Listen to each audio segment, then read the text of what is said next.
কথায় আছে অতিরিক্ত কোনো কিছুই ভালো না, সবকিছুর মধ্যেই সমতা থাকা এটাই প্রাকৃতিক, কিন্তু এর ব্যতিক্রম হলে ঘটে বিপত্তি। আর এমনই একটি মুভির গল্প দেখবো আজকের এই ভিডিওতে। Hi, this is Irina and you are watching Irina's world. আর আজকের মুভি পদ্মাবতী। মুভি শুরুতেই দিল্লি সেনাপতি জালালউদ্দিনকে দেখানো হয়। সে দীর্ঘদিন ধরে দিল্লি সেনাপতি হিসেবে নিয়োজিত রয়েছে, কিন্তু এ কাজ করে সে খুশি ছিল না। সে চাইতো সেই হবে দিল্লির রাজা। সে দিল্লির রাজা কিভাবে হবে তা নিয়ে পরিকল্পনা করতে থাকে শরীফ পাশা ও অন্যান্য সৈনিকদের সাথে। তখনই দরজায় কেউ এসে নক করে। দরজা খুলতেই জালালউদ্দিনের ভাতিজা আলাউদ্দিন সুতোর মোড়ক নিয়ে রাজার মতো সবার সামনে প্রবেশ করে। এই সুতোর মোড়ক জালালউদ্দিন তার মেয়ে মেহেরুন্নেসার জন্য আনতে বলেছিল।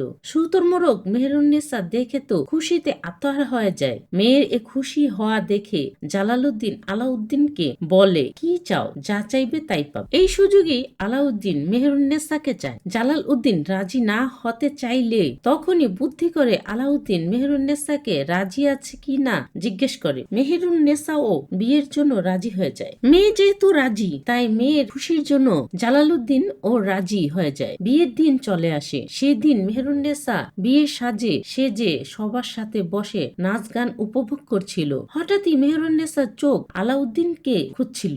বাবা জালালউদ্দিন মেয়ের চোখের চাহনি দেখে শ্রী পাশাকে পাঠায় আলাউদ্দিনকে ডাকার জন্য। শ্রী পাশা মহলে গিয়ে দেখে আলাউদ্দিন মহলের এক দাসীর সাথে পরকীয়া করছে। শ্রী পাশা আলাউদ্দিনকে আজকে অন্তত এ কাজ না করার অনুরোধ করে আর বলে, এ খবর যদি জালালউদ্দিন জানতে পারে তাহলে খুব খারাপ হবে। তখন আলাউদ্দিন শ্রী পাশাকে বলে, কে বলবে? তুমি তো আমার বন্ধু। একথা বলে জড়িয়ে ধরে শ্রী পাশাকে মেরে ফেলে। শ্রী পাশার লাশ যেখানে পড়েছিল সেখানেই সেই দাসীর সাথে ইন্টিমেট হয়ে বাহিরে এসে নাচ গান করা শুরু করে। কিছুক্ষণের মধ্যে মহল থেকে খবর আসে মেহেরুন্নেসার কাছে। মহলে এই কাজ আলাউদ্দিন করে এসেছে।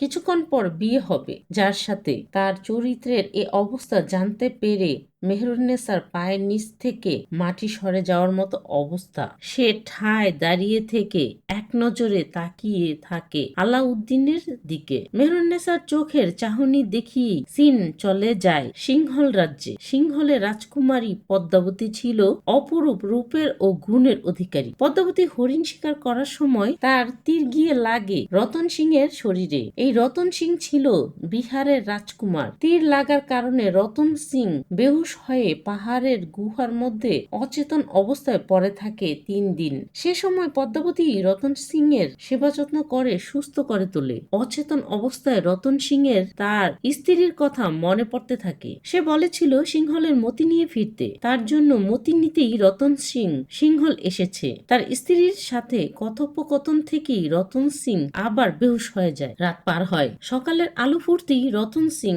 এর জ্ঞান ফিরে আসে। চোখ মেলেই দেখে পদ্মাবতীকে রতন সিং নাম জিজ্ঞাসা করলে সে তার নাম না বলে উল্টো রতন সিং এর পরিচয় বলে দেয় আর তার নাম কারো কাছ থেকে জেনে নিতে বলে। পদ্মাবতী চলে যেতেই গুহায় থাকা একজন রতন সিংকে পদ্মাবতীর নাম বলে, আরও বলে সে সিংহলের রাজকুমারী। এরপরই সিংহলের রাজা পদ্মাবতীর বাবা রাজা কন্দার সিং আসে রতন সিং এর কাছে মাপ চাইতে। তার মেয়ে পদ্মাবতীর জন্য সে না বুঝে তীর মেরে অসুস্থ করেছে। এর সাথে রাজমহলেও যেতে বলে আতিথ্য গ্রহণ করার জন্য। কিন্তু রতন সিং রাজমহলে না যেয়ে কিছুদিন এ জঙ্গলের গুহায় প্রকৃতির কাছাকাছি থাকতে চায়। যেহেতু রতন সিং এর এটাই ইচ্ছা, তাই রাজা কান্দার সিং চলে যায়। এরপরই পদ্মাবতী আসে মতি নিয়ে। পদ্মাবতী রতন সিং কে জিজ্ঞাসা করে, মতি নেওয়ার পর কি চলে যাবেন? এই কথা বলার সময় পদ্মাবতীর চোখে পানি চলে আসে। পদ্মাবতীও এতদিন সেবা শুশ্রূষা করার ফলে রতন সিং কে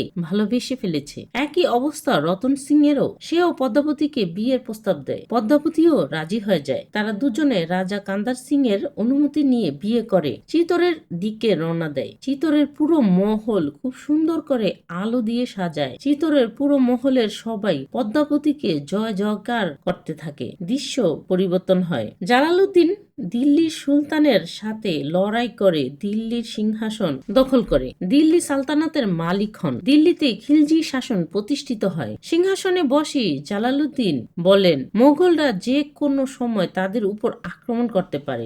কথা যখন সবাইকে জানায় জালালউদ্দিন, সে সময় আলাউদ্দিনের নজর থাকে সিংহাসনের উপর। সবাই যখন মঙ্গলদের সাথে যুদ্ধ করতে ভয় পাচ্ছিল তখন আলাউদ্দিন একাই লড়ার জন্য রাজি হয়ে যায়। তখন জালালউদ্দিন বলে কথায় না, কাজ করে দেখাও। আলাউদ্দিনও মঙ্গলদের সাথে লড়ার জন্য রওনা দেয়। যুদ্ধে আলাউদ্দিনের সুকৌশল নেতৃত্বের মাধ্যমেই মঙ্গলদের পরাজিত করে আলাউদ্দিন। অন্যদিকে রানী পদ্মাবতী চিতরের সবাইকে আপন করে নেয়। পদ্মাবতীর সাথে দেখা করতে আসে রাজগুরু রাঘব চেতন। সে প্রথম দেখায় পদ্মাবতীর রূপে মোহিত হয়ে যায়। এরপরই পদ্মাবতীর বুদ্ধি যাচাই করার জন্য প্রশ্ন করতে থাকে। প্রথমে জিজ্ঞেস করে জীবনের সবচেয়ে গুরুত্ব রূপ নাকি গুণ? পদ্মাবতী উত্তর দেয় গুণ। রাঘব চেতন বলে তাহলে রূপের কি? তখন পদ্মাবতী উত্তর দেয় সেটা তো সামনে থাকা ব্যক্তির চোখের ভ্রম। জীবনের পরিণাম 3 শব্দে বলো, অমৃত, প্রেম, ত্যাগ। প্রেম কি? ঈশ্বরের খুশিতে আসা চোখের পানি। চোখের পানি কি? সুখ ও দুঃখের প্রকাশ। সুখ কি? ভ্রম। রণভূমিতে সবচেয়ে বড় হাতিয়ার কি? হিম্মত বা মনের জোর। জীবনের সবচেয়ে কঠিন সময় কি? পরীক্ষার পর পরিণামের। সবচেয়ে বড় আশা কি? আশীর্বাদ। রাঘব চেতনের সমস্ত প্রশ্নের উত্তর দিয়ে পদ্মাবতী ও রতন সিং চলে যায় গৌরী পূজা করতে। পূজার অনুষ্ঠান শেষ করার পর পদ্মাবতী ও রতন সিং যখন একসাথে ব্যক্তিগত সময় কাটাতে ব্যস্ত হয় তখন আড়াল থেকে রাঘব চেতন তাদের দেখার চেষ্টা করে। রতন সিং নিশানা করে এক চাকু মারলে তা রাঘব চেতনের বুকে লাগে। সে অতি দ্রুত পালিয়ে যায়, কিন্তু যে চাকু রতন সিং মেরেছিল সেখানে রক্ত ও চন্দনের গন্ধ লেগে থাকে। পুরো চিতরের মধ্যে এই চন্দনের গন্ধ একমাত্র রাঘব চেতনই লাগাতো। চাকুতে থাকা রক্ত ও চন্দনের সুবাসের কারণে পদ্মাবতী রাঘব চেতনকে চিনতে পারে। রাঘব চেতনকে সিপাহী পাঠিয়ে ধরে নিয়ে আসে। তার শরীর থেকে কাপড় সরালে দেখে রতন সিং এর চাকুর আঘাত তার শরীরে। রাঘব চেতন আর কি বলবে? রতন সিং কালকুঠুরে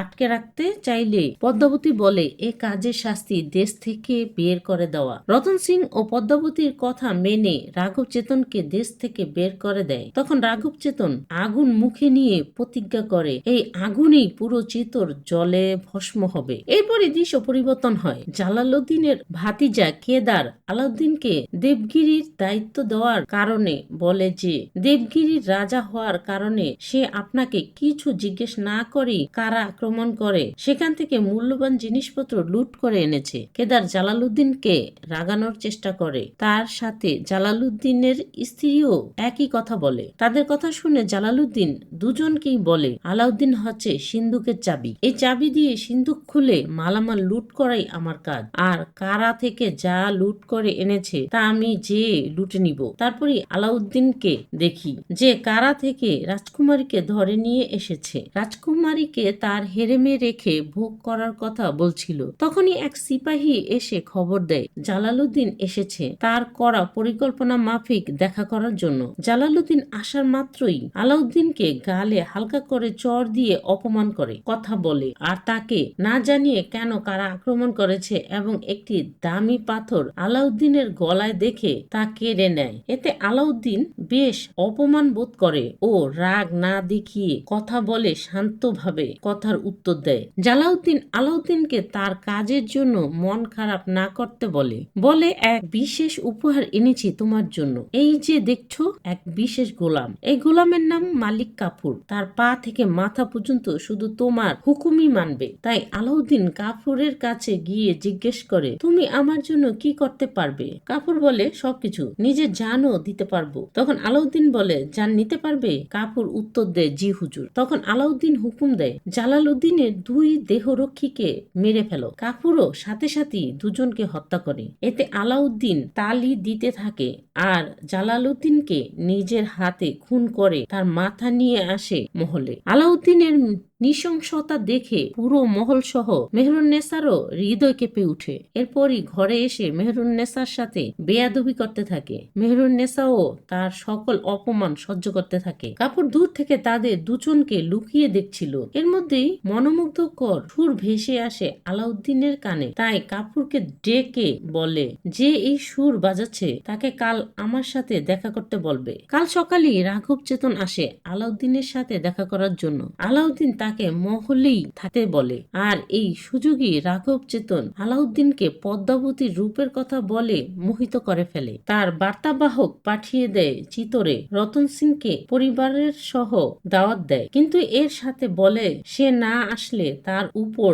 যে কোনো সময় আক্রমণ হতে পারে। এ ভয় দেখানোর কারণেই রতন সিং তার দেওয়া দাওয়াত ফিরিয়ে দেয়। এ খবর আলাউদ্দিন শোনার পর সৈন্যদের ফৌজকে রেডি হতে বলে, যুদ্ধ করতে যাবে রতন সিং এর সাথে। সকাল হলেই আলাউদ্দিন হাজার হাজার সৈন্য নিয়ে পৌঁছে যায় চিতরে। রাজা রতন সিংও যুদ্ধের জন্য প্রস্তুত হতে থাকে। আলাউদ্দিন মহলের ভিতরে প্রবেশ করতে চাইলে রাঘব জানা যে মহলের দেয়াল এত উঁচু যে মহলে প্রবেশ করা অসম্ভব। এরপরই রাজা রতন সিং দের দীপাবলির সময় চলে আসে। তারাও খুব ধুমধাম করে দীপাবলি পালন করে। অপরদিকে আলাউদ্দিনের সৈনিকেরা মাসের পর মাস অপেক্ষা করতে করতে তাদের মনোবল ভেঙে যাচ্ছিল। তাই আলাউদ্দিন সৈনিকদের মধ্যে কুস্তির ব্যবস্থা করে, এতে করে তাদের একঘেয়েমি দূর হবে। এদিকে রতন সিং তাদের কাছাকাছি থাকা রাজাদের ঐক্যবদ্ধ হয়ে তার সাথে যুদ্ধে যোগ দিতে সুরজ সিংকে পাঠালে তারা আলাউদ্দিনের সাথে শত্রুতা করতে চায় না। তাই রতন সিং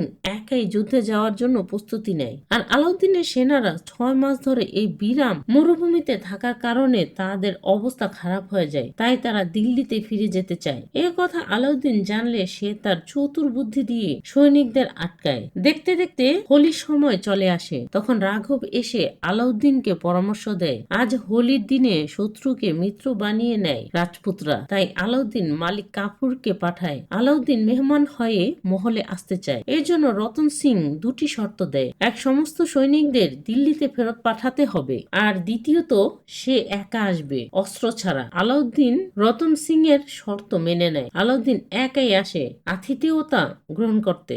ঘোড়া সিং আলাউদ্দিনকে স্বাগত জানায়। আলাউদ্দিন রতন সিং এর কথা জিজ্ঞেস করতে তাকে কঠিন সুরঙ্গের ভিতর দিয়ে দেখা করানোর জন্য নিয়ে যায় রতন সিং এর সাথে। এরপরই খাওয়া দাওয়া শেষে বিদায় নিতে গেলে আলাউদ্দিন রানী পদ্মাবতীর সাথে দেখা করতে চায়। এ খবর রানী পদ্মাবতী কাছে পৌঁছায়। তখন সে রতন সিংকে বলে, আমাকে দেখলে যদি যুদ্ধ থেমে যায় তাহলে আমি দেখা করব, আপনি অনুমতি দেন। তখন রতন সিংও অনুমতি দেয়, এক নজর দেখা, তাও আয়নার মাধ্যমে। পদ্মাবতী ধোয়া হাতে এক নজর আয়নার সামনে আসে। আলাউদ্দিন কিছুই দেখতে পারে না। এরপরে আলাউদ্দিন বিদায় নেওয়ার আগে রতন সিংকে দাওয়াত দিয়ে যায়, কাল যাতে তার এখানে দাওয়াত খেতে আসে। এর পরের দিনই রতন সিং যায় আলাউদ্দিনের এখানে দাওয়াত খেতে। ওই সময়ই আলাউদ্দিনকে গ্রেপ্তার করে দিল্লি নিয়ে যায়। ঘোড়া সিং যখন দেখে ভিতরে শুনশান অবস্থা, তখন ভিতরে প্রবেশ করে দেখে রাঘব চেতনকে। ঘোড়া সিং রাঘব চেতনকে বলে, তুমি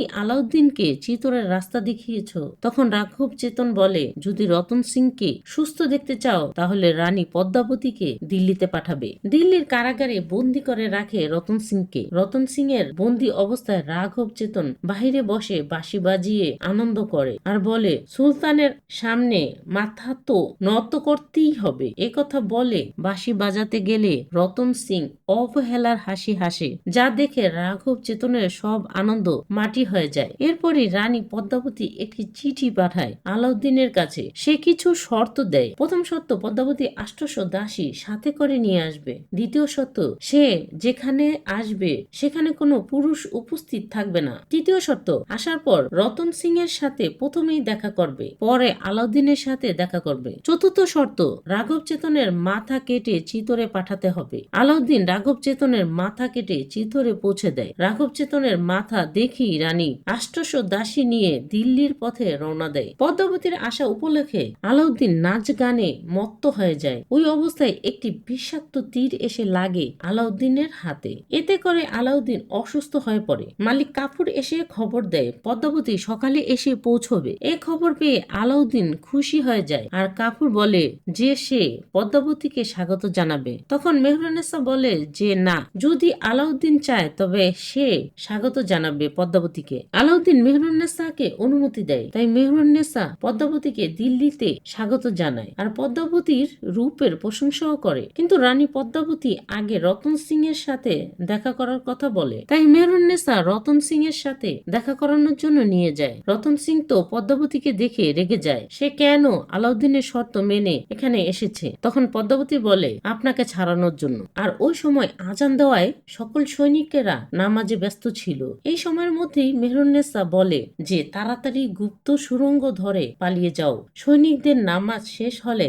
তারা আপনাদের গ্রেপ্তার করবে। কিন্তু রতন সিং পালিয়ে যেতে চাইছিল না, তাই আলাউদ্দিনের সাথে দেখা করেই যেতে চায়। তাই মেহেরুন্নেসা আলাউদ্দিনের সাথে দেখা করানোর জন্য নিয়ে যায়। আলাউদ্দিন রতন সিংকে একটি সুযোগ দেয়, এই সময়ই আমাকে হত্যা করো, তা না হলে ভবিষ্যতে তুমি বাঁচতে পারবে না। রতন সিং বলে অসুস্থ লোকের উপর আমি অত্যাচার করি না, তোমার মতো নীতিহীন লোক আমি না। আর বলে যায় তুমি সুস্থ হলে যুদ্ধ করতে চলে এসো, যুদ্ধের ময়দানে আবার দেখা হবে। এরপরই রতন সিং আর পদ্মাবতী মেহেরুন্নেসার সহযোগিতায় গুপ্ত সুড়ঙ্গ দিয়ে চিতরের উদ্দেশ্যে রওনা দেয়। তাদেরকে আটকাতে গেলে সৈনিকদের পথ আটকে দাঁড়িয়ে থাকে রানী পদ্মাবতীর সাথে আনা ৮০০ দাসী, মানে দাসীর ছদ্মবেশ ধরে সৈনিকদের নিয়ে এসেছিল পদ্মাবতী। সৈনিকদের সাথে লড়াই করতে করতেই রতন সিং ও পদ্মাবতী চিতর পৌঁছে যায়। মেহেরুন্নেসাকে গ্রেপ্তার করা হয়, তাকে পাঠানো হয় কয়েদখানায় আর শাস্তি স্বরূপ জিন্দা দাফন করার শাস্তি দেওয়া হয়। কারাগারে যাওয়ার